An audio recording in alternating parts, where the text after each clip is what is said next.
تو پھر اس کی موت کے وقت جان نہیں نکلتی.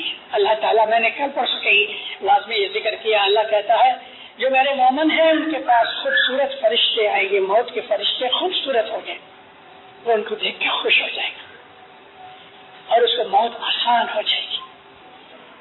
لیکن جو میرے بندوں کے اندر گنہگار ہیں، اللہ کہتا ہے قرآن میں کہ میں بھیانک ڈراؤنے فرشتے بھیجوں گا، موت کے فرشتے، تو اس کو دیکھ کے ہی وہ خوف میں آ جاوے.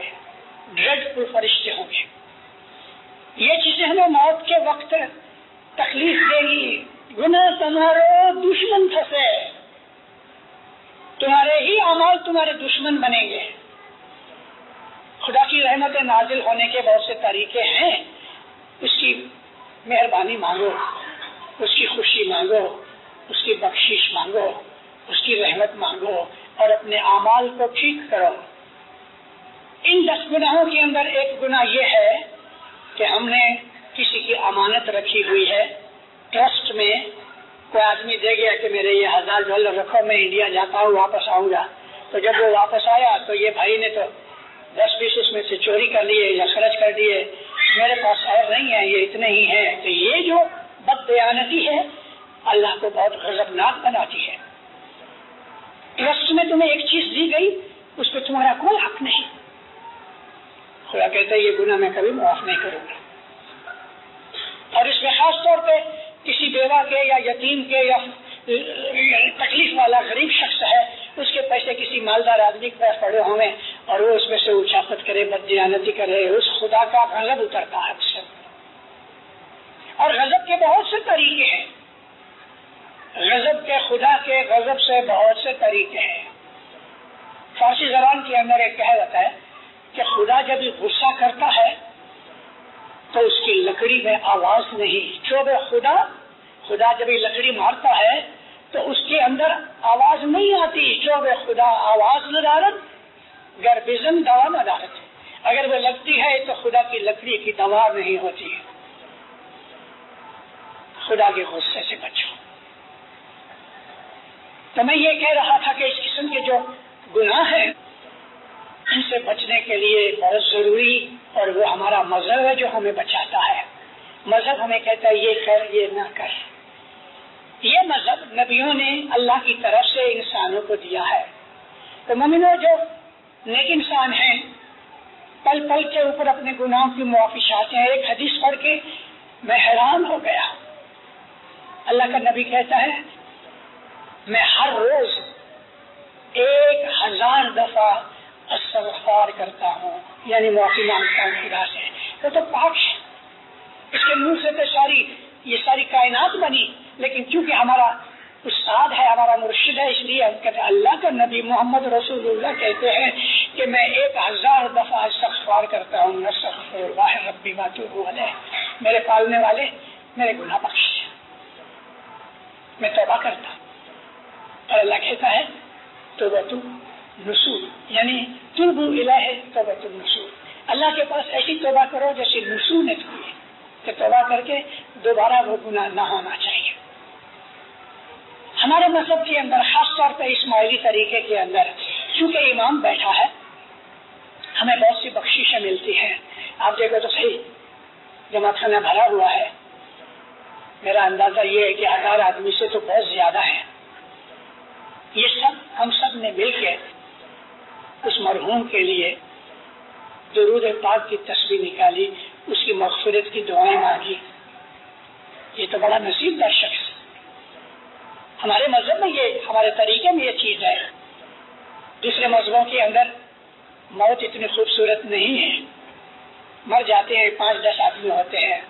الحمدللہ ہماری جماعت کے اندر جب کوئی گزر جاتا ہے تو اس کے جنازے میں بھی خوب آدمی ہوتے ہیں. اس کی یہ جو مجلسیں بنتی ہیں یہ سب چیزیں اس کو کام آتی ہیں. ہم اس کو یہ پارسلز بنا کے دیتے ہیں کہ راستے میں تم کو کام آئیں گے، تم بھوکے نہیں رہو گے. اسی کو سمر کہتے ہیں. عربی زبان کا جو لفظ سمر ہے اس کا مطلب ہے فروٹ. اس کا مطلب یہ ہے کہ کوئی مسافر جاوے تو اس کو راستے میں کھانے پینے کے لیے کوئی پوٹلی دیتے ہیں راستے میں کھانا پینا، کیونکہ اس زمانے کے اندر راستے میں ہوٹل دکانیں نہیں تھی، اسی لیے اس کا نام سمر رکھا گیا.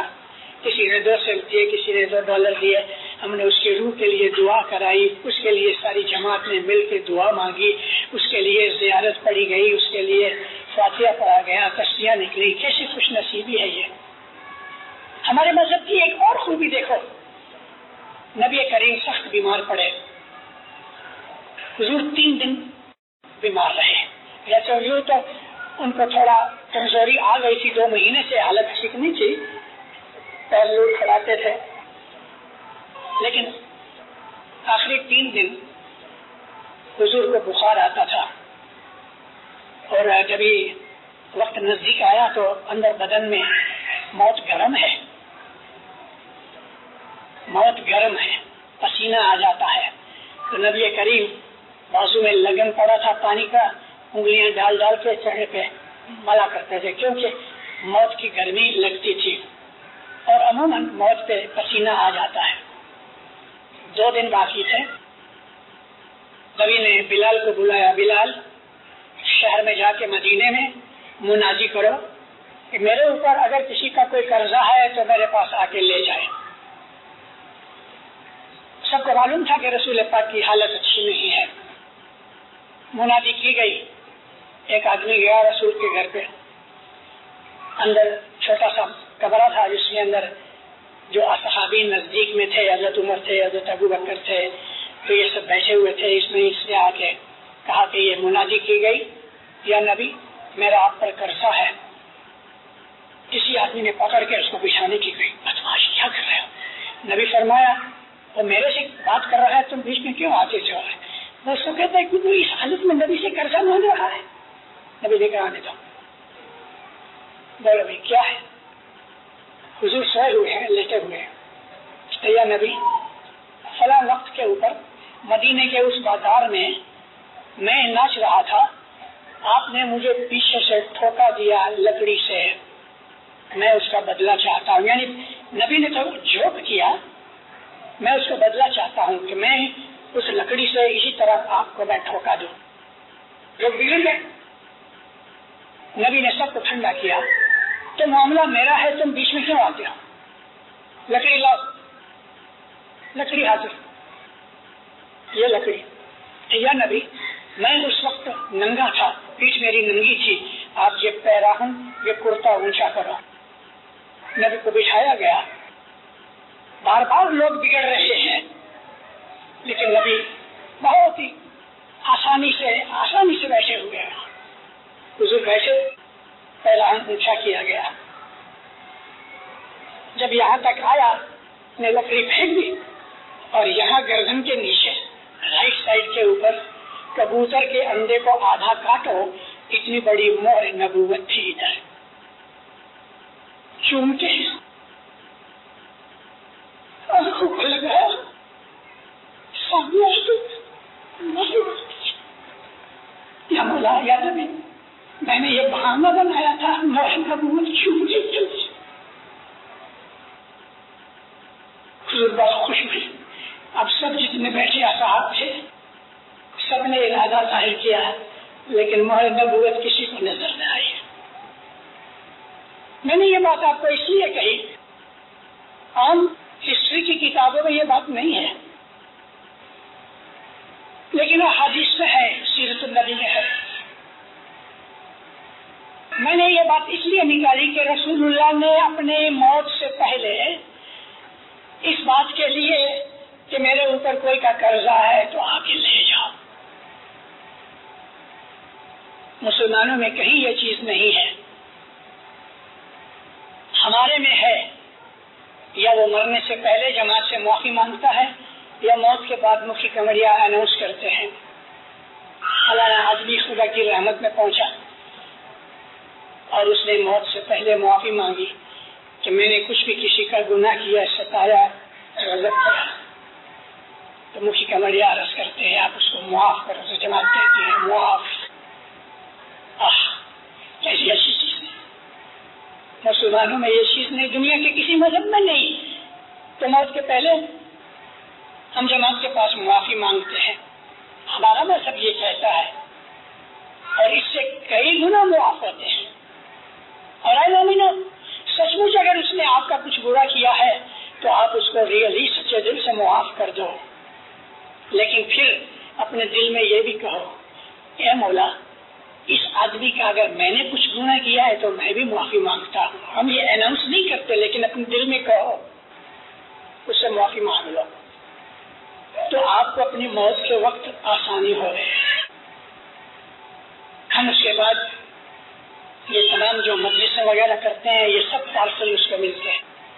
امام سلطان سے فرمایا کہ مرحوم کے پیچھے بہت درود پڑا کرو، صلوات بہت پڑھو، اس سے اس کو فائدہ ہوتا ہے، اور مرحوموں کے لیے سب سے بڑا تحفہ صلوات کا ہے۔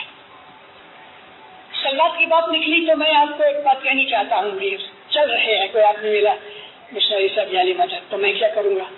مولا علی مدد، السلام علیکم، وعلیکم السلام، رام رام، وہ بھی کہتے ہیں رام رام۔ ہر طرح ہر قوم کے اندر جب ہم کسی کو گریٹ کرتے ہیں تو وہ سامنے گریٹ کرتا ہے، ہم کہتے ہیں اے خدایا محمد اور اس کی آل پہ سلامتی ہو رہے، تو جب یہ محمد پہ سلامتی پہنچتی تو رسول اکرم ہم کو اس کی دعا دیتے ہیں، وہ ہماری سلامتی کی دعا مانگتے ہیں۔ رسول اکرم کی لاکھوں آج تک 1400 برس میں لاکھوں اہل بیت گزر گئے، یہ آل رسول نبی سے لے کے آج تک یہ سب کے اوپر ہم صلوات درود بھیجتے ہیں، تو یہ لوگ بھی ہمارے اوپر سلامتی بھیجتے ہیں۔ مولا کہتے ہیں سلامتی کی دعا مانگو دوسرے کے لیے تو تمہارے اوپر سلامتی اترے، صلوات پڑھا کرو، اور مرحوموں کے لیے خصوصی طور پہ ایک تصویر ضرور نکالو، اپنے ماں باپ کے لیے یا بزرگوں کے لیے جو گزر گئے ہیں، ان کو اس چیز کا عوض ملتا ہے، اور جب ان کو روحانیوں کو ان کی اولاد صلوات پڑھ کے جو ثواب دیتی ہے تو سامنے وہ بھی اپنی اولاد کے لیے دعا مانگتے ہیں۔ اس لیے دینداروں ہمارے مذہب کی جو باریکیاں ہیں، اپنے مذہب کے اندر جو قیمتیں ہیں ان کا ضرور صدیق کر کے اس سے فائدہ اٹھانا چاہیے۔ موت کے وقت ہماری موت آسان ہوئے اس کے لیے ہمیں گناہوں سے بچنا چاہیے، نیکیاں کرنی چاہیے، خیرات ضرور کرو کیونکہ خیرات کرنے سے خدا بہت راضی ہوتا ہے۔ مگر اللہ رسول کا حق جو دسوند ہے اس پہ کبھی نیت بری مت کرنا، کیونکہ خدا تعالیٰ نے ہمیں روزی دی ہے اور وہ کہتا ہے کہ اس روزی میں سے اتنا تو مجھ کو واپس دے، حالانکہ سارا کچھ اس کا ہے، مگر ہمارا دل دیکھنے کے لیے ہمارے اوپر دسوند یا زکوٰۃ یا خمس لازم کیا گیا۔ اور ہر زمانے میں ہر مذہب کے اندر یہ چیز موجود ہے کہ تمہاری کمائی ہوئی روزی میں سے ایک سرٹن پارٹ جو ہے وہ خدا کے لیے یا مذہب کے لیے خرچ کیا جائے۔ دسوند ہمارے ایمان کو ٹکانے کے لیے بہت بڑی ضرورت کی چیز ہے۔ جو آدمی دسوند نہیں دیتا اس کا ایمان برابر نہیں، جو آدمی دسوند نہیں دیتا اس کو برکت نہیں ملتی، جو آدمی دسوند نہیں دیتا اس کو دل کا سکون نہیں ملتا، جو آدمی دسوند نہیں دیتا آفت بلائیں اس کو پکڑ لیتی ہیں۔ کتنے پارٹ ہیں دسوند کے گنانوں کے اندر، خاص طور پہ رسل کبیر دن ماں باپ کے تو اننت کھاڑے میں کتنے پارٹ ہیں۔ دسوند دیوے صدق رہے حیران نہ ہو اسی، جو آدمی دسوند دیوے صدق سے، صدق کا مطلب اپنے ایمان سے رہے، پھر کہتے ہیں وہ کبھی حیران نہیں ہوگا۔ ہمارے دلوں کی راحتیں چلی جاتی ہیں، کہیں نہ کہیں بھول ہو رہی ہے، ان چیزوں کا بہت دھیان رکھو۔ میں 1980 میں ادھر آیا تھا، ایک مہینہ ٹھہرا تھا شکاگو میں، اس وقت میں نے 35 وعظیں کی تھی ایک مہینے میں۔ ان وعظوں کو ڈھونڈ کے سنو، میں نے اپنے مذہب کی تمام چھوٹی بڑی چیزوں کا ذکر اس میں کیا ہے، اور اس میں خاص طور پہ میں نے یہ دسوند کے اوپر اور ہماری روزی کا کیا تعلق ہے، ہماری روزی اور دسوند کا جو تعلق ہے اس کے اندر میری ایک واعظ ہے کہ اگر روزی رزق میں برکت چاہتے ہو، اے مومنو، برکت کا یہ مطلب نہیں سمجھتا کہ ملینر بن گیا ہے وہ برکت ہی ہے، برکت کہتے ہیں کہ جس میں خدا تعالیٰ کی رحمت، سکون اور خوشی ہو گئے۔ ایک غریب آدمی اس کو جب برکت ملتی ہے تو آدھی روٹی کھا کے بھی وہ خوش رہتا ہے، تندرست رہتا ہے۔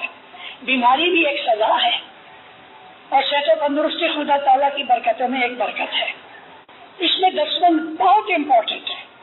3 وقت کی دعا اپنے مذہب کا ایک اصول ہے، اسی طرح سے دسوند ہمارے مذہب کے اصولات میں سے ہے۔ دسوند کا بہت خیال رکھو، حق کی روزی کھاؤ۔ میرا ایک تقیہ کلام ہے، میں آوازوں میں کہا کرتا ہوں،